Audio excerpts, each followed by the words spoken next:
Golden State Media Concepts Baseball Podcast. We cover everything Major League, from spring training to the World Series. We've got your favorite club covered, from New York to Boston to LA. This is the Golden State Media Concepts Baseball Podcast.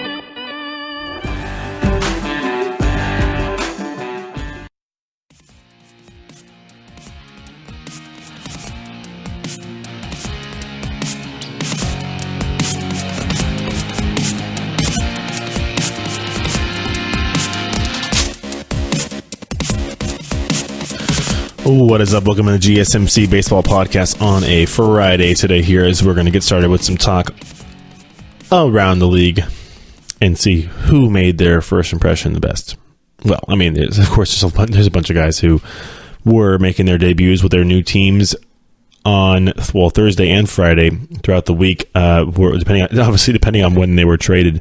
As we will get started right away with the scores from Wednesday. Don't want to waste any time because it is a packed day today. Of course, Red Sox Yankees started yesterday, and of course, I'm going to have a lot to talk about when it comes to that game. You know that, guys. But getting started here on Wednesday, the Nationals and Mets played a game in D.C., and the Nationals win 5-3 as Tommy Milone gets his first win of the season for the Nationals, as he, I think, was coming off of a Tommy John or some sort of injury, as he went 7 innings of 1-run ball, 3 hits, no walks, 9 strikeouts, a home run allowed for Milone, as he was very good. Home runs came from Anthony Rendon, his 16th. That was off Noah Syndergaard, and as well as Jose Reyes actually had 2 home runs, and this one is his second and his third of the year. And Wilmer Flores hit his 10th of the year for the Mets in the loss, as that's how they scored all their single runs. Syndergaard was pretty good, a tough luck loser, as he goes 7 innings, allows 3 runs on 6 hits, 1 walk, 4 strikeouts, the homer to Rendon, and that was it. But he takes the loss.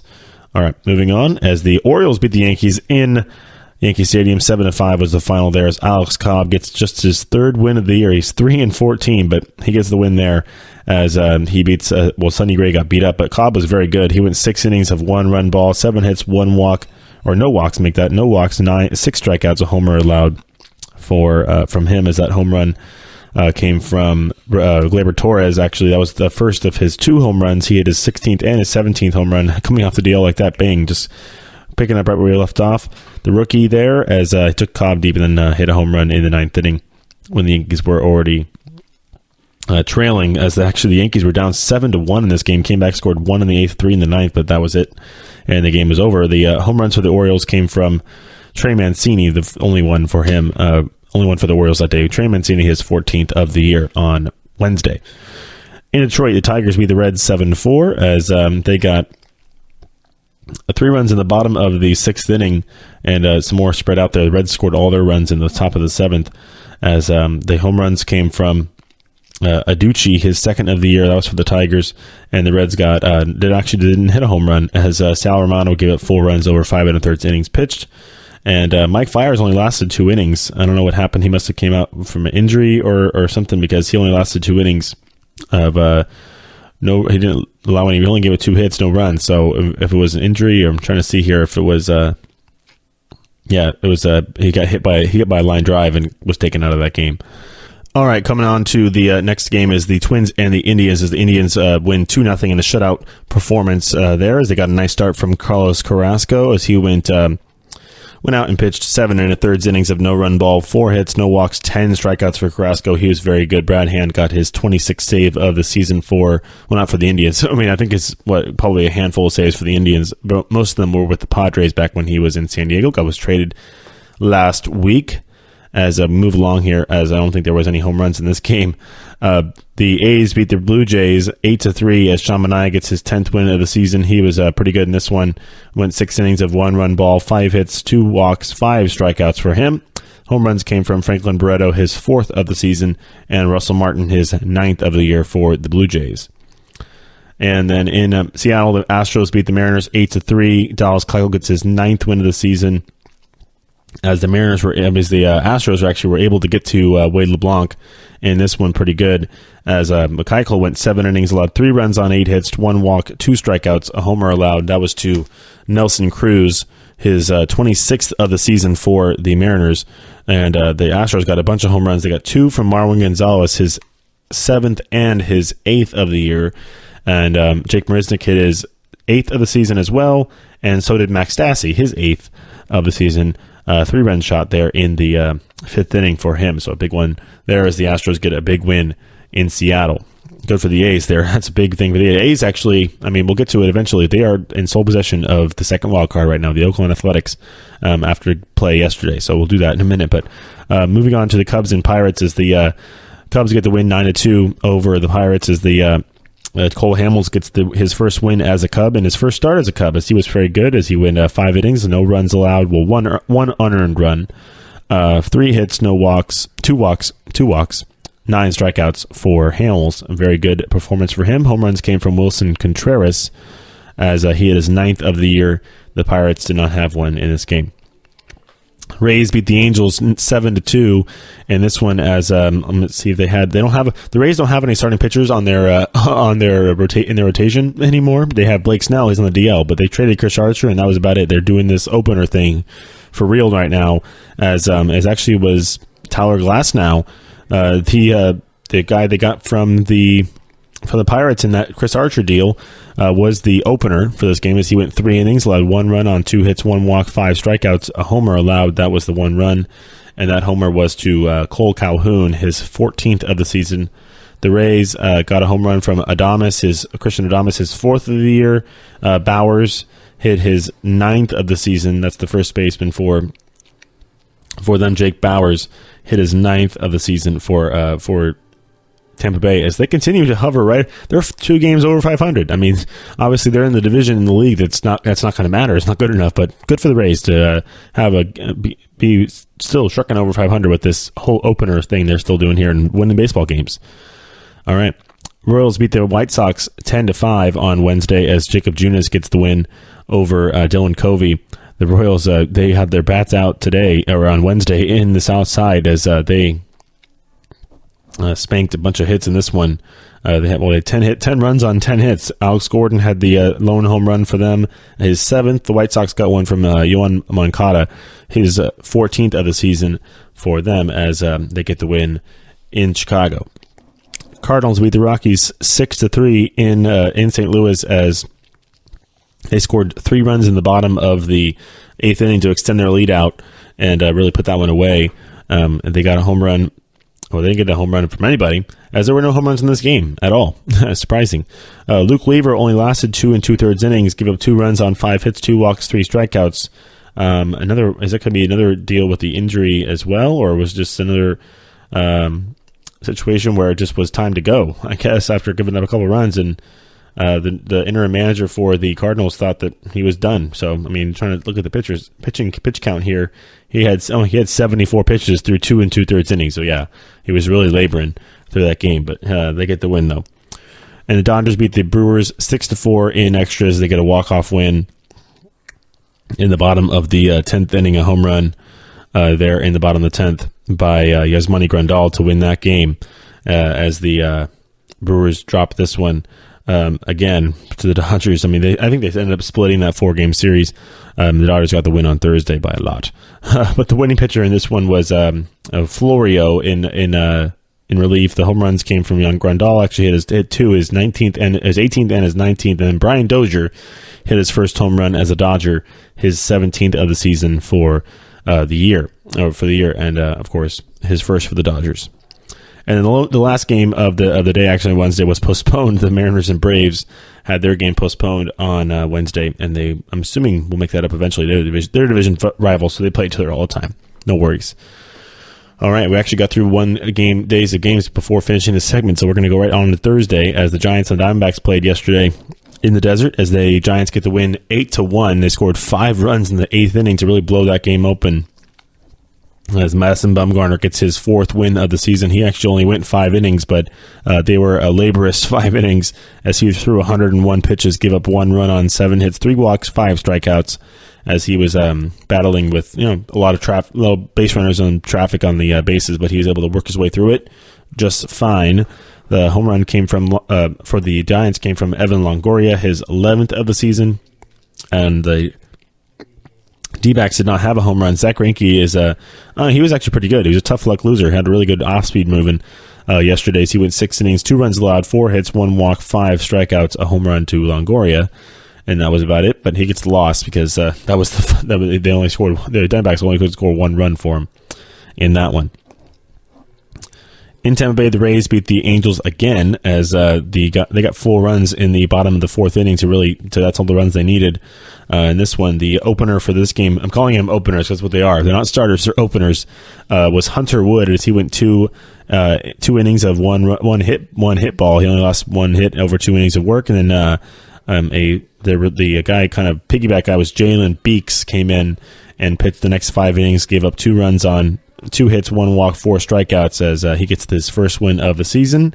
Sergio Romo got his 13th save as the Rays win again.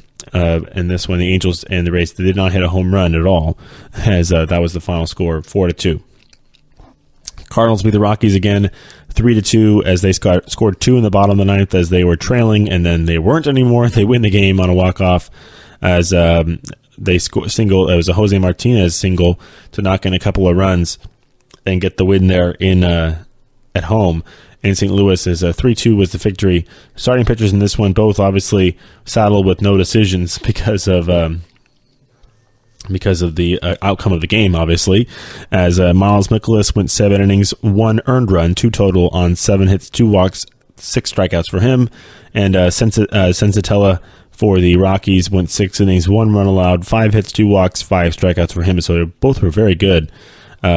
Antonio Senzatella, I'm trying to get that right, for him, as he gets no decision as well. Home runs in this game, I said, were non-existent.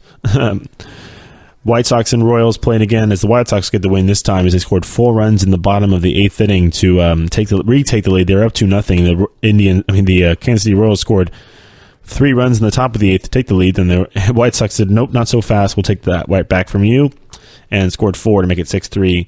And then 6-4 was the final as the Royals got a run in the 9th. But that's all it was done. As Ronaldo Lopez was the starter for the White Sox, he actually was pretty good. 7 innings, 2 runs allowed, 5 hits, 2 walks, 4 strikeouts against Keller. I can never remember his first name, Keller. Brad Keller. So difficult. 6 1/3 innings, 2 runs allowed, 5 hits, 3 walks, 9 strikeouts for him. As they also get no decision. The home run in this game came from Whit Merrifield, his 6th of the season for the Royals. The White Sox got one from Palka, his 16th, and Jose Abreu, his 6th of the year. That Palka guy, that's the big first baseman. Daniel Palka, the lefty, plays right field. He's been pretty good for the White Sox since coming up. I think earlier this spring, maybe later this spring, I think, actually. All right, moving along to the next game as we got the Nationals beating up on the Reds 10-4 in D.C. They scored 6 runs in the bottom of the 2nd inning to really get that game started on a good track as the Nationals bats have been working this last week. They scored 25 runs against the Mets the other day. But Max Scherzer gets the win, his 15th win of the year, as he went 6 innings, allowed 2 runs on 4 hits, 2 walks, 10 strikeouts, a home run allowed. His ERA down to 2.33 on the season. The home run came from none other than Eugenio Suarez, a 2-run shot. That was only 2 runs that Scherzer would give up in this game, as Suarez is 25th of the season for him. The Nationals got one from Trey Turner, his 14th of the season, and Bryce Harper his 26th of the year. As Harper still, he's still in that back in the 4-hole. He's raised his average from 219 to 230, so he's at 230 now on the season. As on an upward trend, at least for Bryce. 10-4 was the win for the Nationals. Phillies beat the Marlins 5-2 as Tommy Hunter gets the win actually in relief as the Phillies scored 4 runs in the bottom of the 9th inning to win this game. Michael Franco capped it off with a 3-run homer to take the lead and win it as they did tie it up actually on an infield hit by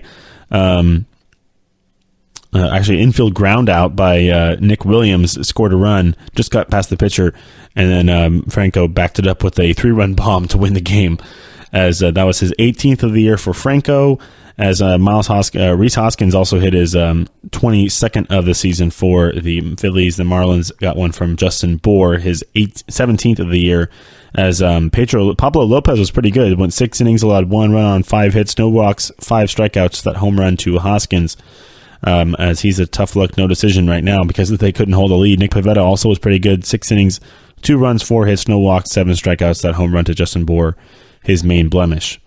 All right, that'll wrap it up for this segment. We'll come back after the break and do the highlights for the rest of the games on Thursday, and then we'll go into some talk on the Red Sox and the A's as well, as they are now in a playoff spot. As the Red Sox, again, they also played, we'll go over their game in just a moment after the break. So everybody stay tuned, and we'll be right back.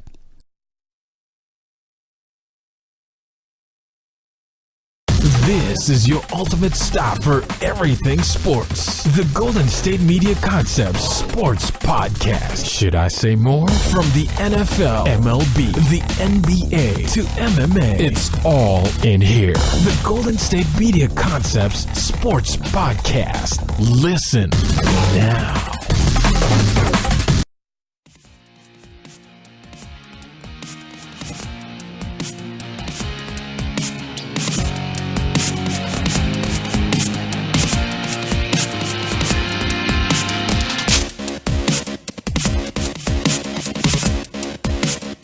All right, welcome back to GSMC Baseball Podcast on a Friday. Today, here's our finishing up the games from Thursday. Left off with that Phillies walk-off there, as we'll come to the other game in the National League East, as the Braves and Mets played, and the Braves get the win 4-2 over the Mets, as Mike Foltynewicz gets his 8th win of the season. He's now 8-7 on the year, pitched nicely in this one. And as soon as his pitching line comes up for me, I will read it to you guys. As he went to 6 innings, allowed 2 runs on 5 hits, 1 walk, 5 strikeouts, a homer allowed. That home run was hit by Brandon Nimmo, his 14th of the year. As the Braves did not get a home run, but they get the win. As they scored 3 runs in the top of the 3rd inning to take the lead, and they would hold on to it just like that. And then in the game of the day, ended up being the blowout of the day, as the Yankees pitching strikes again, as the Red Sox beat the Yankees at Fenway Park 15-7, as they've yet to, at their last 4 games have all been blowouts. The Yankees blew the Red Sox out twice at Yankee Stadium. Red Sox blew them out once in the middle game of that series. Now the Red Sox doing the deed at home here and extending their lead in the American League East to a 6.5 game mark. Lovely. Love to see that. As now the wild card, the Yankees still have a 5.5 game lead over the A's in the first wild card, but gotta be careful, Yankees. I don't think they're gonna have any problems, but they're just not the team they're not designed to have that wild card game. They're not, because they're gonna waste their first pitcher. They're gonna waste their best pitcher in the wild card game, and then you're gonna have to play. I'm expecting honestly the Mariners to. I was expecting the Mariners to do this to kind of they tend to tank to fall off at the end of the year.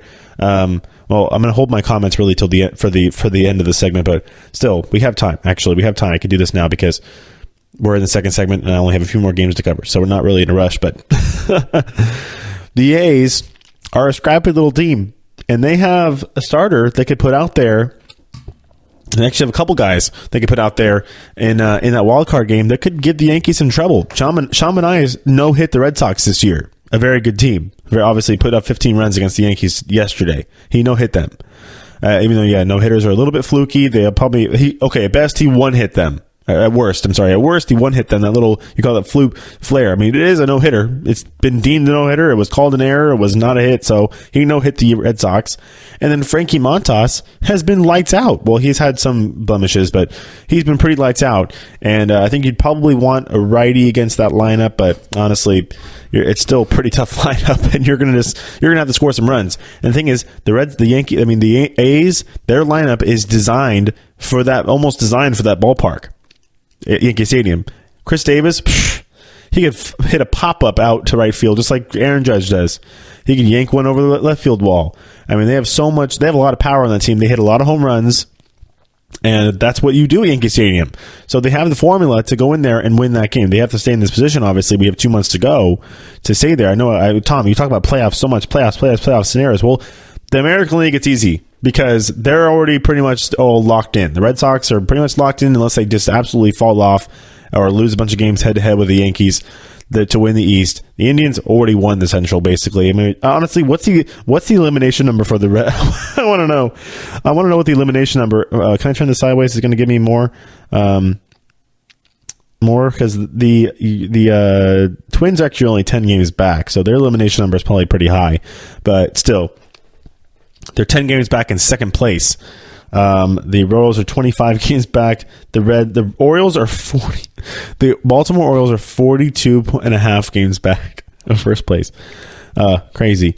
But yeah, no. So obviously the National League is where all the tight races are going on in the division.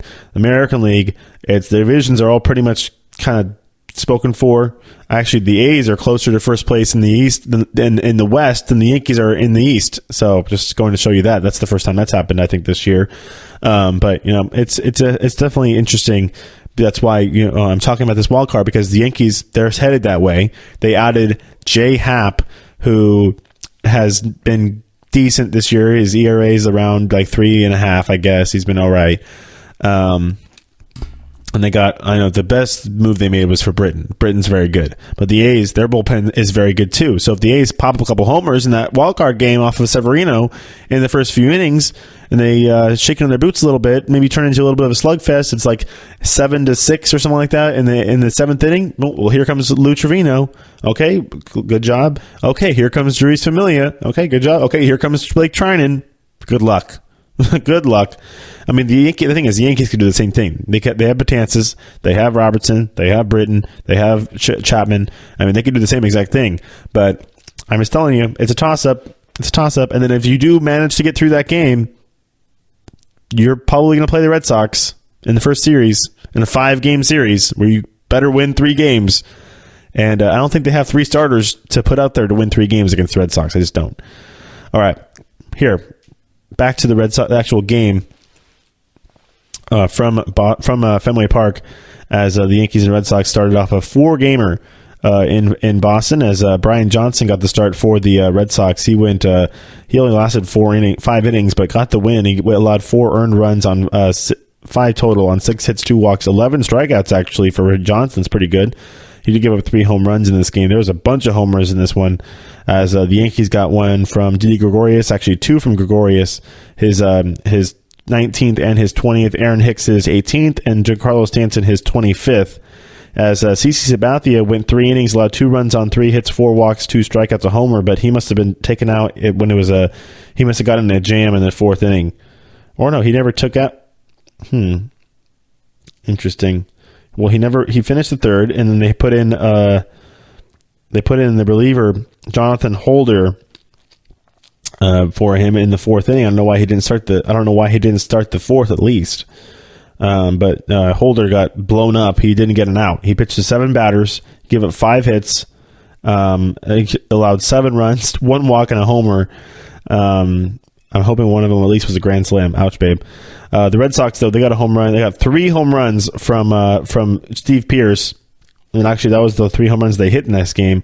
2 of them, one was off Sabathia, one was off Holder, a 3-run shot. Okay, at least a 3-run homer. And then he hit one again in the 6th inning. So he hit one in the 3rd, the 4th, and the 6th. So I think that has to be 3 at-bats in a row. I mean, come on.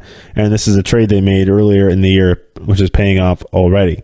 And scored 4 runs in that 8 runs in that 4th inning for the Red Sox. They win 15-7. A very similar score. The Rangers beat the Orioles 17-8. So we just saw 15-7. Now we get 17-8 as Yovani Gallardo gets the win for the Rangers. There, he's 6-1 now on the season. The Rangers got a home run from Jurickson Profar, his 11th. Rougned Odor hit his 11th, and Joey Gallo hit his 27th of the season. Mark Trumbo for the Orioles hit his 13th. Caleb Joseph hit his 3rd, and Trey Mancini hit his 15th of the year. As Andrew Kastner went 1 2/3 innings and gave up 10 earned runs. 10 earned runs, 7 hits, 3 walks, 1 strikeout, a homer allowed, Ouch, babe. Ouch, babe. Ouch, babe. 10 earnings in an inning and a third of work. And, yeah, that's it. That's all he didn't... Yeah, ouch, babe. All right. Padres beat the Cubs 6-1 as Robbie Erlin was very good in this one. Only blemish came in that fifth inning there. That's why the 1 run scored for the Cubbies, as Erlin went 5 innings, allowed that 1 run on, 2 hits, 1 walk, 4 strikeouts. Home runs for the Cubs came from Austin Hedges, his 7th of the year, as the Cubs had Mike Montgomery out there. He pitched pretty good, but the bullpen was not that good as they gave the lead and then the game. Dodgers beat up on the Brewers we had a 15-run outburst by the Red Sox, a 17-run outburst by the Rangers, and we have a 21-run outburst by the Dodgers, and we just had a 25-run outburst by the Nationals earlier this week. Wow, it must be getting warm. The balls are flying. But so the Dodgers win 21-5 over the Brewers as they put up 3 touchdowns on Milwaukee. Clayton Kershaw gets his 5th win of the season.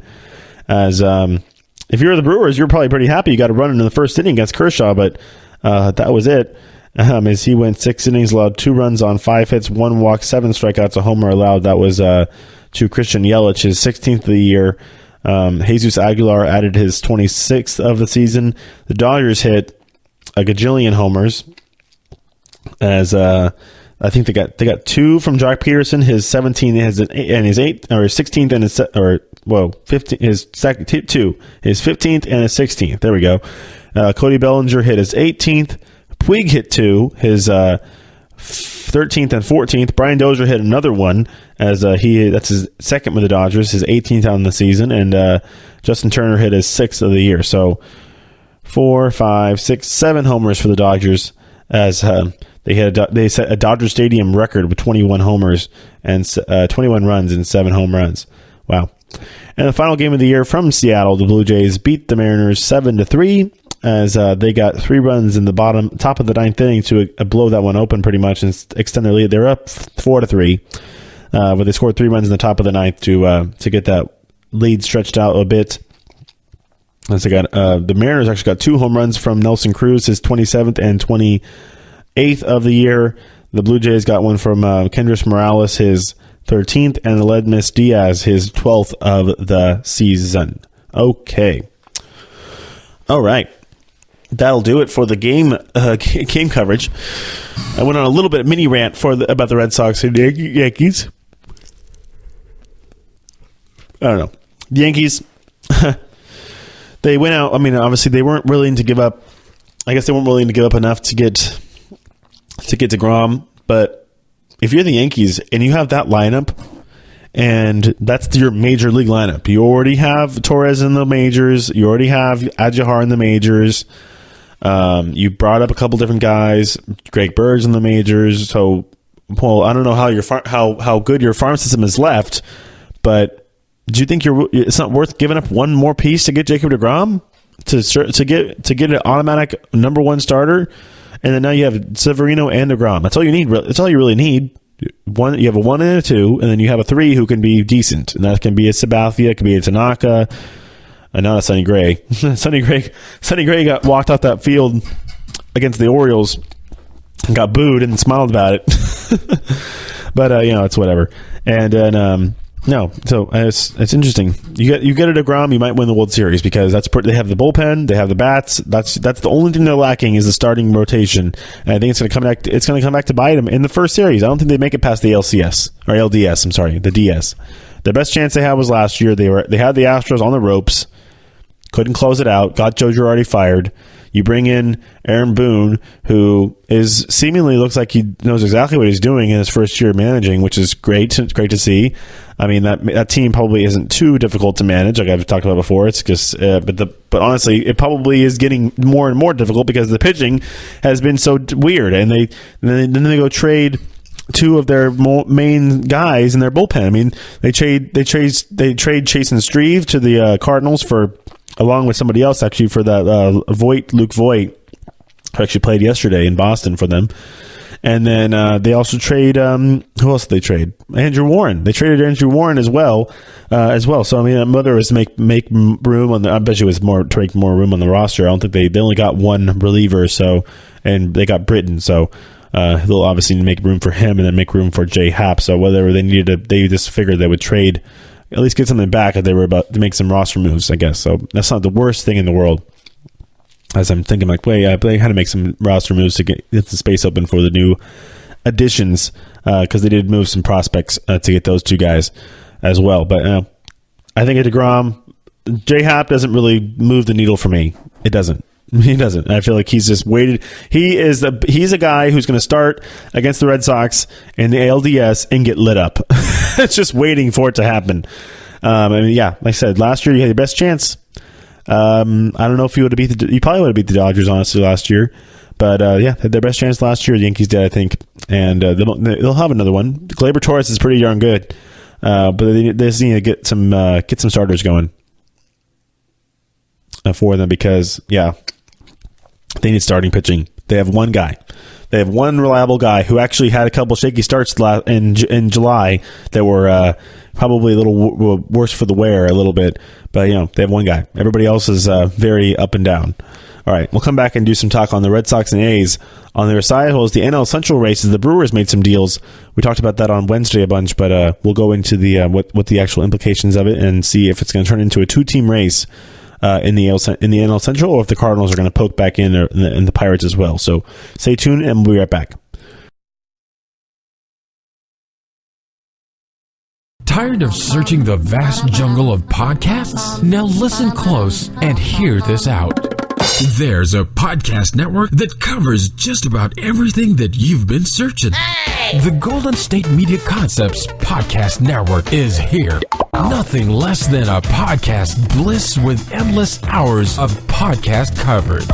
From news, sports, music, fashion, cooking, entertainment, fantasy, football, and so much more. So stop lurking around and go straight out to the Golden State Media Concepts Podcast Network. Guaranteed to fill that podcast itch. Whatever it may be. Visit us at www.gsmcpodcast.com. Follow us on Facebook and Twitter, and download us on iTunes, SoundCloud, and Google Play.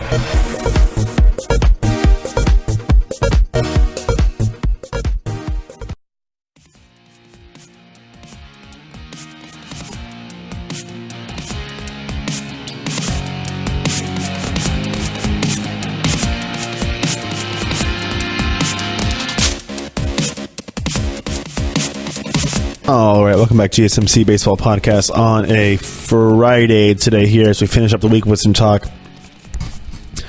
on the Red Sox, A's, and the NL Centrals. We'll keep it to those topics. At least I'll try my best.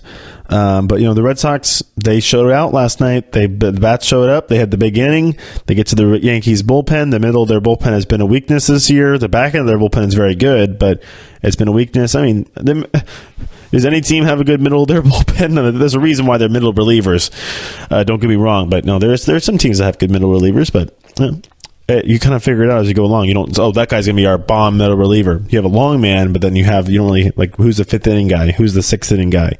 You have a seventh, eighth, and ninth inning guy, but who's the other guy? If your starter has to come out or is fatigued or whatnot, I don't know why. I still don't know why Sabathia why he took him out after 3 innings of work. He only had 77 pitches. Maybe it was a situational thing. I can only imagine it was a situational thing where there was a bunch of righties coming up, or he was leaking oil or whatever it was. Barely got through the third inning. It could be a bunch of different things, but no, I'm not Aaron Boone, and he puts in the other guy, and he gets lit up. I mean, and then you have to hand it to Dave Dombrowski, though. Steve Pearce, what a grab! I mean, I know it's probably a rental. You get him from I think wasn't he on the Blue Jays? He's on the Blue Jays or Orioles. They got him from. But no, that's a talk about a grab right there. Getting a guy from a non-contender to a contender and have him hit 3 home runs against your rival. That'll put you in Red Sox lore like that. You'll become a Red Sox legend in one night by doing that. Because yeah, when you do, especially against that team, that adds a bit of a grandioseness to it all. So good for Steve Pearce. Glad to see that he got that done. That's why I was thinking, like, for me as a Giants fan, and the way our season's going right now, I honestly wouldn't mind to see if we moved a couple of maybe not the biggest name guys like a Bumgarner or a Posey, but Brandon Belt is a good little trade piece, and they probably would have liked to have him. I mean, you saw what the Yankees did to trade for Luke Voigt, I've heard of him, but not everybody's heard of him. And then obviously the Red Sox getting Steve Pearce when they could have had Brandon Belt, but he's hurt and they didn't get him, so the Giants couldn't trade him. It is what it is. I'm not saying trade Belt, but it just would have been an interesting a conversation to have, at least with Dave Dombrowski. All right. Well, the Red Sox, I think they're just a runaway train right now. I think. I mean, it's just ridiculous. They're hitting on all. They have, even with their injuries and rotation. I think yesterday was the biggest test. I mean, Brian Johnson was definitely probably your weakest starter of the rest of the three. They're going to go of the four. They're going to go this weekend. You're not going to get Chris Sale, but you are going to get Porcello tonight. I want to say we'll talk about that in just a moment in the next segment. But I think it's Porcello tonight. I want to say, if I can remember from looking at it, yeah, Porcello tonight against Severino. So it'll be a good matchup. Actually, it's actually not tonight. It's this afternoon. It's 4 o'clock Pacific time, so afternoon for me. But then on Saturday, I think it's it's not Price. Price is Sunday, and Saturday is somebody else. Saturday is Eovaldi. Okay, Nathan Eovaldi on Saturday. And the Yankees don't even have a starter announced for Saturday yet, because their rotation has been so weird. It's not even funny. They've had injuries. They've had players get just taken out of the rotation. They've had rookies. They have Sessa come in and do a start. Leo Saga have a start. I mean, they don't really have a fifth starter. I mean, you can think about it. Sonny Gray, Tanaka, Sabathia, and Severino. Who was your fifth starter? I mean, I don't know who their fifth starter would have been. So whether they knew or not, it kind of goes to show you what they're doing. I mean, Jay Happ now obviously is your fifth guy, but I just listed off 5 guys. Why haven't they announced a starter for Saturday yet? Because they're kind of in flux. The whole thing's in flux, especially with what they're dealing with. I think it should be J Happ, or maybe it's J Happ on Sunday. I don't know why it wouldn't be J Happ. Well, that's obviously the Sunday night game. No, it's Tanaka on Sunday, and you think it might be J Happ tomorrow. I don't know why it wouldn't be, unless he just pitched on Wednesday. Then it would be. Well, so it was Sabathia yesterday. Today is. Well, now we're trying to figure out the Yankees pitching rotation, aren't we? We're taking up time on the show to figure out the Yankees pitching rotation. Because it's so crummy, I have to take 5 minutes to figure out who's going to pitch tomorrow. Because they haven't announced it yet. But the Red Sox know their rotation for the playoffs is going to be interesting, because is it going to be Sale, Price, and Porcello, 2 lefties and a righty? I think that's the way they're going to go. Are you going to keep Eovaldi in there, or are you going to put him in the bullpen? So that's the thing. When it gets to the playoffs, that's when you could really turn the starters into. Then you really can get a good middle relief guy, because like the Giants did in 2012, they had Tim Lincecum. Was kind of having shaky starts during the season. We had better options to start games, but he was really effective out of the bullpen. The Yankees, I don't know what they're going to do, but the Red Sox, if they go Sale, Porcello, and Price to do in the playoffs, they have a beautiful opportunity to put Nathan Eovaldi and have them be an electric arm out of the bullpen if any of those guys stumble. And you have, I mean, in the playoffs, honestly, it's quick hooks. Quick hooks. A 3-2 ball game in this 4th inning. If David Price is leaking oil, but he's only allowed 2, if you're still up 3-2, he's coming out. I'm putting Nathan Eovaldi in. Sorry, changing up, because number one, he is also great because you have 2 lefties. You have a Sale and a Price, and if you want him to be your first guy out of the bullpen, he's a righty, and it'll change. You always kind of want your first guy out of the bullpen to be the opposite arm, or you'd like it to be like that at least, because the hitters have been facing that arm all day. If they get a left-handed starter, they're going to get a left-handed batting practice pitcher. They've had their first few at bats against the lefty, so even regardless of what side of the plate they're hitting on, that they're more accustomed. They've been locked into that. So you switch it up on them with the first pitcher out of the bullpen, and that could be Eovaldi very well. And then also you can do it the other way around, where if Porcello starts, you have Eduardo Rodriguez, boom, right there to be your guy, or Drew Pomeranz as well. So the Red Sox, honestly, if I had to pick a team to win the World Series this year, it would be them. Obviously, that's kind of a bandwagon. I don't want to say bandwagon because I'm not a Red Sox fan. But if it's not a hard pick to make because they're the best team in the league right now. They're the best record in baseball, as they are closing in on 70 wins, I believe, already on the season. Let's see here. As they're closing on 7. They're closing on 80 wins. Sorry, they're at 70. They're 76 and 34. Holy moly! They're 42 games over 500. 42 games over 500. It's just ridiculous. No, but the thing is, they have the lineup. They're perfectly balanced. I mean, that's a lineup right there. The thing is, that all it needed is basically a little help from a little support, because right-handed bat at first base. That's all they needed. Literally, they got exactly what they needed. Honestly, Brandon Belt, I'm saying, they could have traded for Belt. They have Mitch Moreland. He's left-handed. So is Belt. They don't really need him. So that's actually would have been a moot point. Steve Pearce is perfect because Steve Pearce is right-handed. Steve Pearce bats right-handed. He can come in as a right-handed pinch hitter if he's not starting a game, for matchup purposes. So he started yesterday because guess what? CC Sabathia is left-handed. He started the game. So there you go. Easy platoon at first base for the Red Sox. They also got Ian Kinsler at the deadline. So there you go, second base. Lock it down, baby. And then your other two positions are pretty much done by homegrown players. You have Bogaerts at shortstop and Devers at third. Your outfield is one of the best in the league. I mean, what's the problem?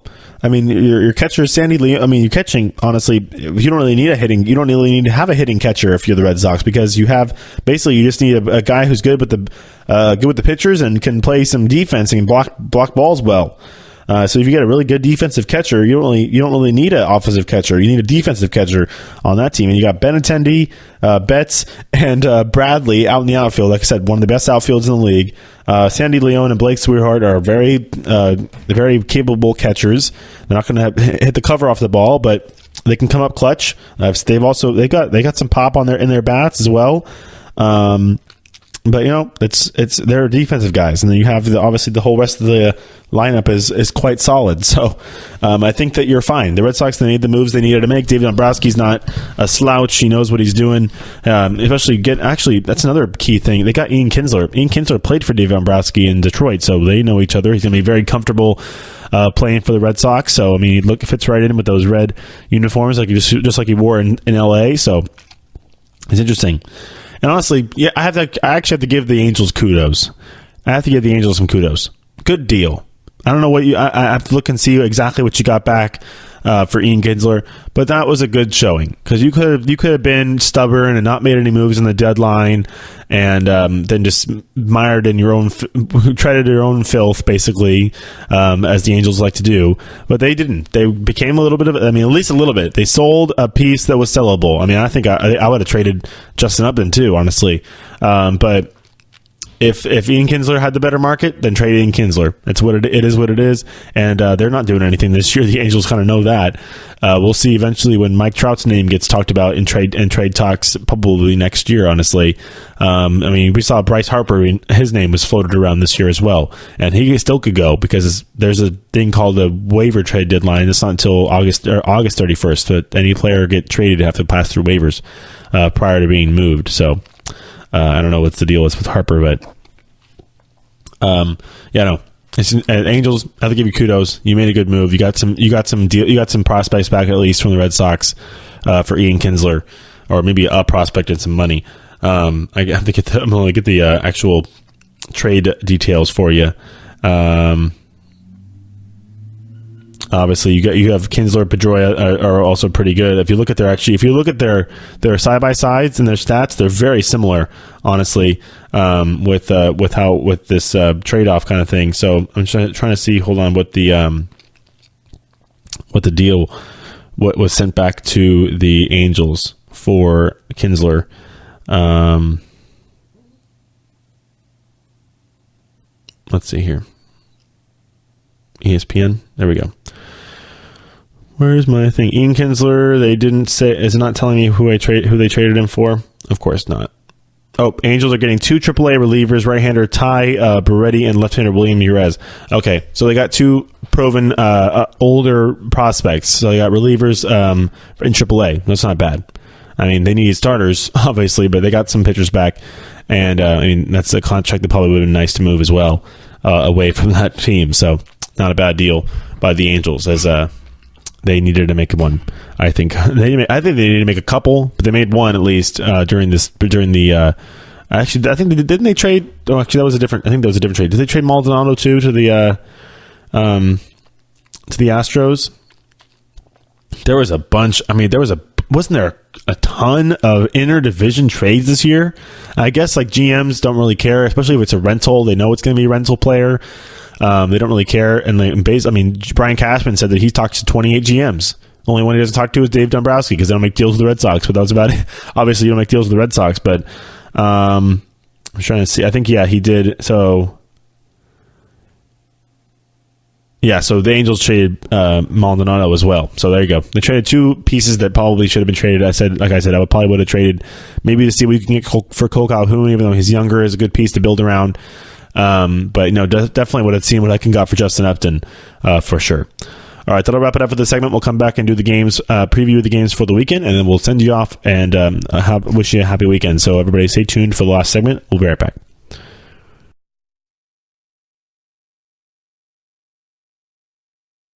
Want to know the latest in soccer? Then listen to the Golden State Media Concepts Soccer Podcast. From MLS, the World Cup, and the Premier League, we've got you covered. The latest updates, the hottest matches, and news on the league's top players. It's the Golden State Media Concepts Soccer Podcast. David Beckham scores the goal to take England all the way to the World Cup finals. Listen now.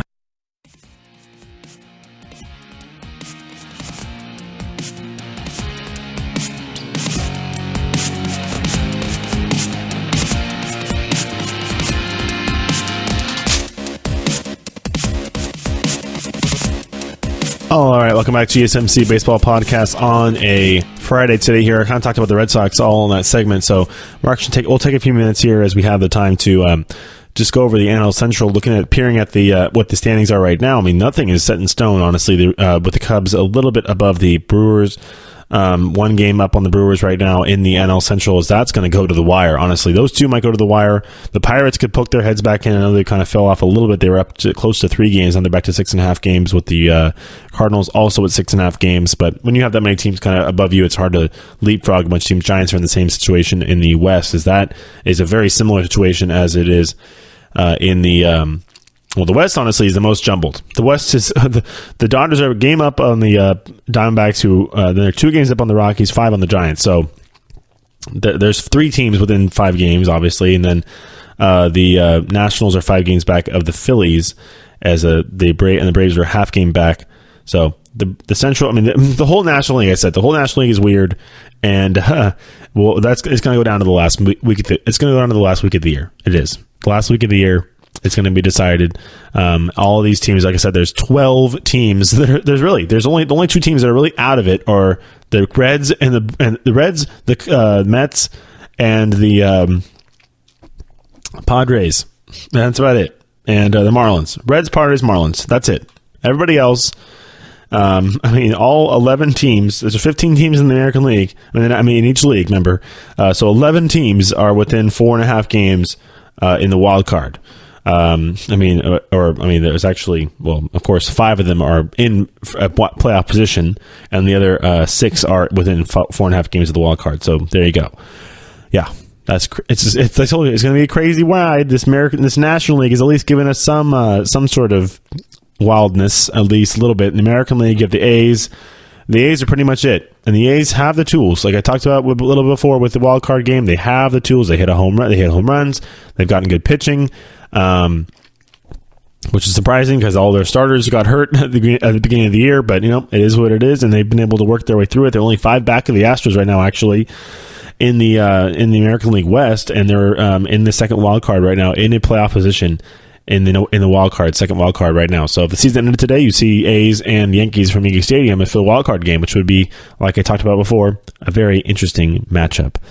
All right, let's go to the games for the weekend, as we have 3 days to cover for you. As Friday will be the Giants and Diamondbacks again. It'll be Chris Stratton against Patrick Corbin from Arizona. In Chicago, the Padres and Cubs go again. It'll be Tyson Ross against Jose Quintana. In D.C., the Reds and Nationals will have Reds will have Anthony DeSclafani, and the Nationals will have Gio Gonzalez going. That's a good little matchup. In Philadelphia, Trevor Richards against Vince Velasquez.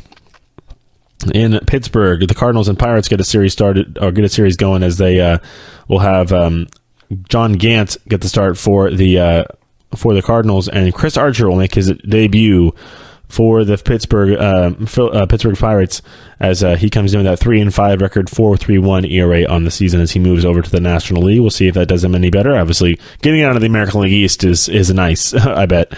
The Braves and Mets continue off their series. It'll be Anibal Sanchez against Jacob deGrom from Flushing at Citi Field, as deGrom is 5-6 with a 1.82 ERA, very good on the year. Rays and White Sox from Tampa Bay. It'll be Lucas Giolito against Stanek for the Rays, as he's been one of those guys. I mean, now they have basically Blake Snell and 4 different guys who can be openers. So they have Glasnow has been an opener, Sergio Rome has been an opener. You've seen Ryan Stanek as an opener, and then also they got Wood, who was the opener yesterday for the Rays, go as well. In Cleveland, it'll be Jaime Barria against Mike Clevenger as the Angels come to town to face the Indians. Red Sox Yankees again, it'll be Luis Severino against Rick Porcello. In Texas, it'll be Blake Hess against Ariel Jurado for the Rangers. I'll make the start. In Milwaukee, the Brewers will host the Rockies. It'll be Jermaine Marquez against Junior Guerra for the Brewers. In Minnesota, the Twins and Royals get going. This will be Jake Odorizzi for the Twins against the Royals starter Heath Fillmyer, the right-hander. Will make a start. He just a couple starts on the year for him. The A's go home and host the Tigers, as it'll be Blaine Hardy against Blake Anderson. It's not Blake Anderson. Against Brett Anderson. Blaine Hardy against Brett Anderson, a pair of left-handers, will go out in Oakland as they get that one going. And the Dodgers will welcome into the Houston Astros for a 3-game set over the weekend. Justin Verlander against Alex Wood there at Dodger Stadium. And the final game on Friday will be Blue Jays and Mariners. Baricki against Marco Gonzalez for the Mariners, as Ryan Barucki will go for the Blue Jays. On Saturday, Giants and Diamondbacks again. It'll be Andrew Suarez against Clay Buchholz. In Chicago, Cubs and Padres again. It'll be Joey Lucchesi against Kyle Hendricks. The Red Sox Yankees again. Like I told you, the Red Sox are going to have Nathan Eovaldi. The Yankees have not announced a starter yet for Saturday. In Tampa Bay, the White Sox and Rays, it'll be Carlos Rodon against Blake Snell, making his reappearance from the DL. Reds and Nationals, Matt Harvey against Jeremy Hellickson. In Philadelphia, Marlins will put out Jose Urena, and the Phillies will put out Zach Eflin for that one. In Pittsburgh, Cardinals and Pirates, it'll be Ivan Nova against the Cardinals starter Austin Gomber, as he gets the start there in Pittsburgh. In New York, for the Mets, it'll be Zach Wheeler against Jacob Gausman, making his debut for the Braves since that trade with the Orioles this week. Rockies and Brewers again, it'll be Chase Anderson against that's Freddie Peralta for the Brewers. In Minnesota, it'll be Jose Barrios for the Twins against Birch Smith for the Royals. In Cleveland, the Indians and Angels get going again. It'll be Corey Kluber for the Indians against Felix Pena for the Angels on this season. For this one, as the Orioles and Rangers get going again, as there'll be Dylan Bundy against Mike Minor for the Rangers. Dylan Bundy 7-9 with a 4.53 ERA. Did not get traded over the deadline. He's still an Oriole. Tigers and A's get going again. It'll be Jordan Zimmerman against Edwin Jackson for the A's. And the Astros and Dodgers again, Lance McCullers Jr. against Kenta Maeda. And then Blue Jays and Mariners, it'll be Marco Estrada against James Paxton. And then on Sunday, the final day of play over the weekend. And, of course, we'll recap all these games for you guys on Monday, so make sure you tune in for that as we have some really good series going on. In Arizona, it'll be Derek Holland against Robbie Ray for the D-backs and Giants game. In New York, Mets and Braves again, it'll be Julio Teheran for the Braves against a starter to be determined for the Mets. So Teheran doesn't know who he's facing yet, but whoever it is will face Teheran. In Tampa Bay, the Rays have not announced a starter yet. I'm assuming it's going to be one of the openers, maybe a Sergio Romo for them. He'll face James Shields.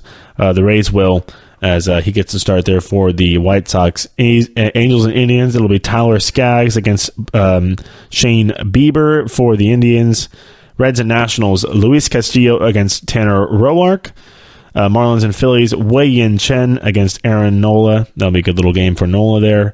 Hopefully, as he's pitched very well. 12-3 with a 2.35 ERA as he looks for his 13th win of the season.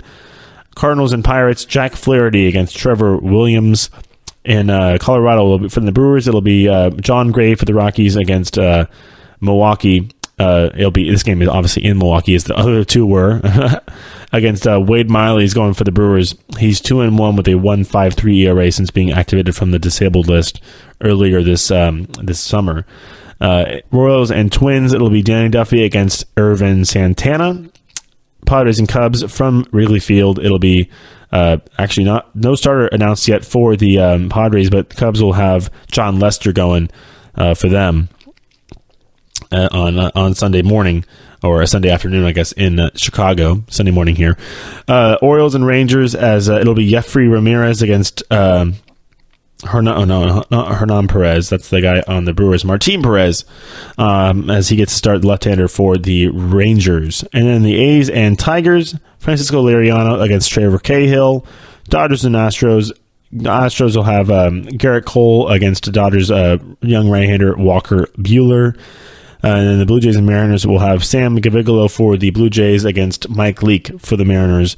And then the Sunday night game on ESPN, Red Sox and Yankees, as expected, Masahiro Tanaka against David Price. All right, that'll wrap it up for the show today, guys, as we'll come back on Monday and cover all those games that it's previewed for you. As, of course, all those series are some good ones going on. Braves, Mets, we got, that's kind of good. AL East, NL East, we got obviously Red Sox, Yankees going, Giants, Diamondbacks, Dodgers, Astros will be a good little one to pay attention to as well.